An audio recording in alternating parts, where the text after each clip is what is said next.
Sam was a curious boy who lived in a small village by the brook. The village was a quiet place where everyone knew each other. The houses were simple and surrounded by fields of golden wheat. The sound of the stream running over stones was always in the air, and the people here were friendly. They worked together, helped one another, and shared everything they had. Sam was 10 years old, with dark brown hair and bright blue eyes. He loved exploring the woods near the village and spending time by the brook. His family lived in a little house on the edge of the village, where they grew vegetables and kept chickens. Sam's mother, Mrs. Green, was kind and loving, always with a smile on her face. His father, Mr. Green, was strong and worked hard, taking care of the crops and fixing things around the house.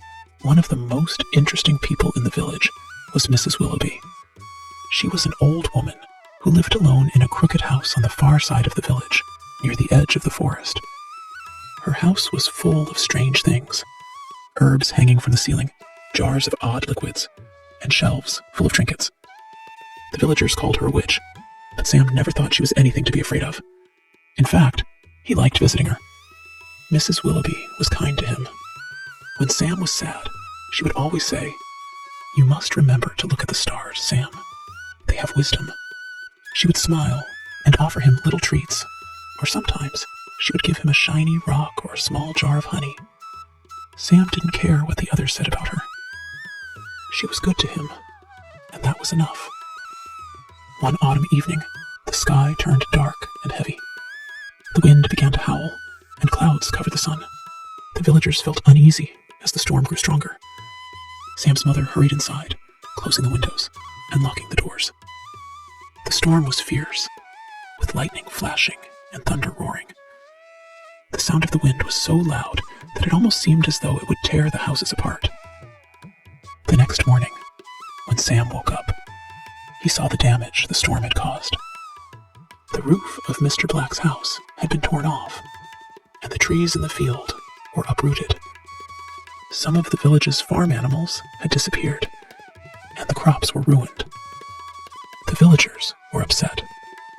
They gathered in the square to discuss what had happened. As they spoke, they started to point fingers. "It's the witch, Mrs. Willoughby," Mr. Gray said. "I've heard she controls the weather." The others nodded and murmured in agreement. Sam didn't believe this. He knew Mrs. Willoughby. She wasn't a witch who could cause storms. But the villagers didn't listen to him. They were afraid, and fear often made people say things that weren't true. The mood in the village became tense. The villagers started to talk more and more about Mrs. Willoughby. They decided they needed to go to her house and ask her to leave the village. Some of them even said that she should be locked away. Sam overheard his parents talking late at night. "We don't want to anger the others," his father said. "We may have to do what they ask." Sam felt a wave of sadness. He didn't want to see Mrs. Willoughby hurt. He knew she was kind, and she had always helped him when he needed it. But he also understood that his parents didn't want trouble. That night, after everyone had gone to bed, Sam made up his mind. He had to warn Mrs. Willoughby. He sneaked out of his house and ran through the fields, his heart racing. When he reached Mrs. Willoughby's house, he knocked softly on the door. "Who is it?" came her voice from inside. "It's me, Sam," he said. "You have to leave. The villagers. They want to hurt you. They think you caused the storm." There was silence for a moment, and then the door creaked open. Mrs. Willoughby stood there, her face soft with concern. She was wearing an old, worn dress, and her long gray hair hung loosely around her shoulders. "Come inside, Sam," she said gently. "You're safe here." Inside Mrs. Willoughby's home, it was warm and smelled of dried herbs. There was a fire crackling in the hearth, and Sam felt a little better. Mrs. Willoughby motioned for him to sit at the small table. She brought out a cup of tea, which smelled like flowers, and handed it to him. Sam took a sip and looked up at her.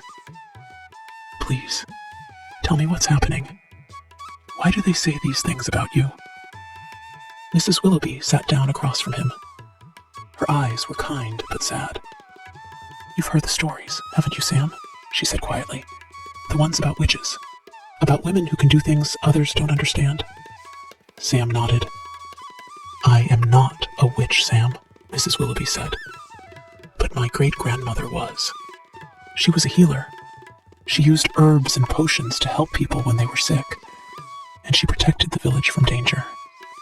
The wolves were fierce in those days, and the weather could be harsh. She kept the village safe."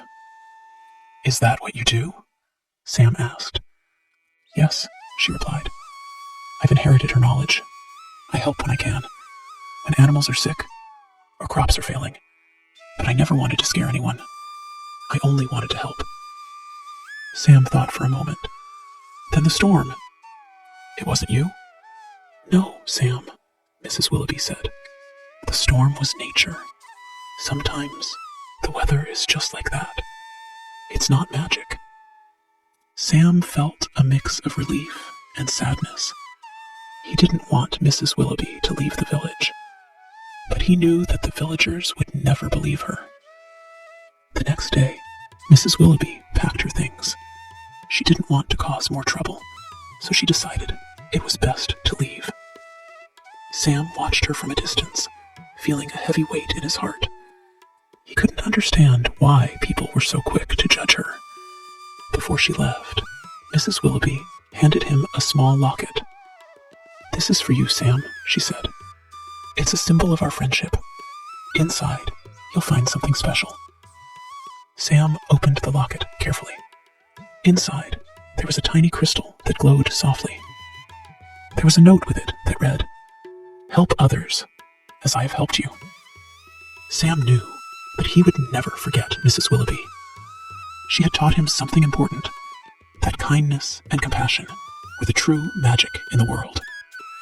As the days passed, Sam kept the locket close. He used the lessons Mrs. Willoughby had taught him to help those around him.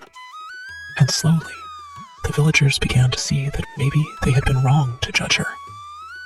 They started to remember the good things she had done and realized that fear had made them forget. As the days passed, Sam couldn't shake the feeling that he had let Mrs. Willoughby down. He missed her, and he felt guilty for not being able to stop the villagers from driving her away. The locket she had given him stayed close to his heart, its small, glowing crystal, a reminder of the kindness she had shown him. One afternoon, Sam was sitting by the brook, looking at the water flow over the rocks, deep in thought. He thought about all the good things Mrs. Willoughby had done for him, how she had given him advice when he was sad, how she had shared her knowledge of herbs and plants, and how, when his dog had fallen ill, it was Mrs. Willoughby's herbs that had healed him. He realized something. If he could help people the way Mrs. Willoughby had helped him, maybe he could make things better. The village had been so quick to judge, but perhaps, over time, they would see that kindness was what the world needed most. Sam stood up, his heart filled with purpose. He would learn from Mrs. Willoughby, and he would share what he knew with the villagers. But he would do it slowly. First, he would start with small things, helping his neighbors, healing the sick animals, and taking care of the crops. He hoped that one day, the villagers would understand the true magic of kindness. One chilly morning, Sam was walking through the village when he saw Mr. Johnson's calf lying in the field. It looked weak, barely able to stand. The other cows were grazing nearby, but the little calf seemed too tired to move. Sam rushed over to the calf, his heart racing. He remembered the herbs that Mrs. Willoughby had taught him about, herbal remedies that could heal animals. He knelt beside the calf, stroking its fur gently. It made a soft noise, its eyes drooping in pain. "Don't worry," Sam whispered. "I'll help you." Sam ran back to his house and grabbed some of the herbs he had collected from the woods. He crushed them up and mixed them with some water, just like Mrs. Willoughby had shown him. Then he brought the mixture to the calf, carefully feeding it to the animal. Over the next few days, Sam continued to visit the calf. He made sure it had plenty of food and water, and he kept giving it the herbal mixture. Slowly, the calf began to recover. By the end of the week, it was strong enough to stand and walk again. When Sam went to tell Mr. Johnson the good news, the farmer was surprised. "You did this?" he asked. "I thought it was lost for sure." "I just used some herbs," Sam said modestly. "Mrs. Willoughby taught me a few things." Mr. Johnson looked at Sam carefully. "Well, I'm glad to see you're helping. You've done a good thing." Sam smiled. It was a small victory, but it made him feel proud. Maybe, just maybe, the villagers would start to trust him the way they had trusted Mrs. Willoughby. As the weeks went by, Sam's actions began to make a difference. He helped with the sick animals, shared his knowledge of herbs with the farmers, and even helped mend fences and repair roofs. The villagers started to notice his efforts, and slowly, the whispers of distrust began to fade. One evening, Sam was helping Mrs. Green bake bread when there was a knock at the door. It was Mrs. Jenkins, the village's eldest resident. "Sam, my boy," she said with a smile, "I've heard the good things you've been doing. You've got your mother's heart, I can tell." Sam blushed a little, but he was pleased. "Thank you, Mrs. Jenkins." Mrs. Jenkins nodded. "I want to show you something. Come with me." She led Sam to her house, a small cottage on the edge of the village. Inside, she showed him a shelf filled with old books. "These were my grandmother's," she said, dusting off a thick book. "She used to be a healer, just like Mrs. Willoughby." Sam's eyes widened. "You mean your grandmother helped people with herbs, too?" Mrs. Jenkins smiled softly. "Yes, and so did many others in the village. But people forget the old ways. We all used to work together, help each other. Mrs. Willoughby's great-grandmother helped protect this village, and so did mine. We didn't need magic, Sam. Just love and kindness." Sam felt a rush of warmth in his chest. This was what he had been trying to show the villagers, that the real magic came from helping one another, from caring. He realized that he wasn't alone in wanting to help the village heal. Mrs. Jenkins and many others remembered the old ways too. That night, Sam couldn't sleep. He lay in bed, thinking about what Mrs. Jenkins had said. He knew that he had to keep helping. It wasn't just about Mrs. Willoughby anymore. It was about bringing the village together, helping each other, and showing that kindness could heal the hardest hearts. Months passed, and the village slowly returned to its normal rhythm. People were no longer afraid of the storms, and the villagers had stopped whispering about witches. Life was peaceful again, but Sam couldn't help but miss Mrs. Willoughby. One day, as Sam was walking through the village, he saw something that made his heart leap. At the edge of the village stood Mrs. Willoughby, standing just outside the woods. She was carrying a small bag and looking at the village with a wistful expression. Sam ran up to her, his eyes wide with surprise and joy. "Mrs. Willoughby," he cried, "you're back."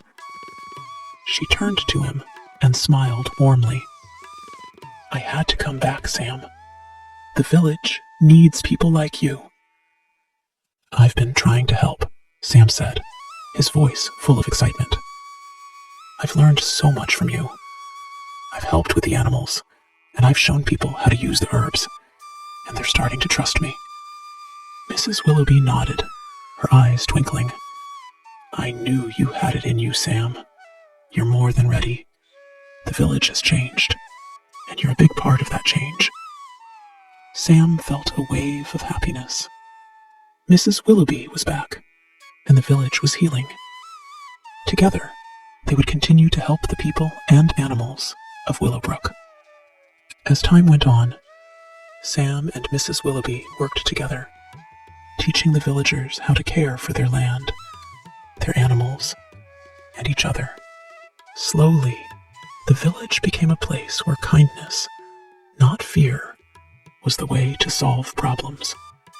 One day, as Sam sat with Mrs. Willoughby in her house, he looked at the glowing crystal inside the locket she had given him. It had never lost its light, and Sam realized that it wasn't the crystal that was magical. It was the love and kindness that had been passed down through the generations. "Thank you, Mrs. Willoughby," Sam said quietly. "You taught me something that no one else could." She smiled and patted him on the shoulder. "It was always within you, Sam. You just had to remember it." And so, Willowbrook flourished. The villagers worked together, helped each other, and shared the wisdom of the old ways. They had learned that true magic wasn't in spells or potions, but in the simple act of helping others. And Sam, with his kind heart and strong spirit, would continue to spread that magic for the rest of his life. The end.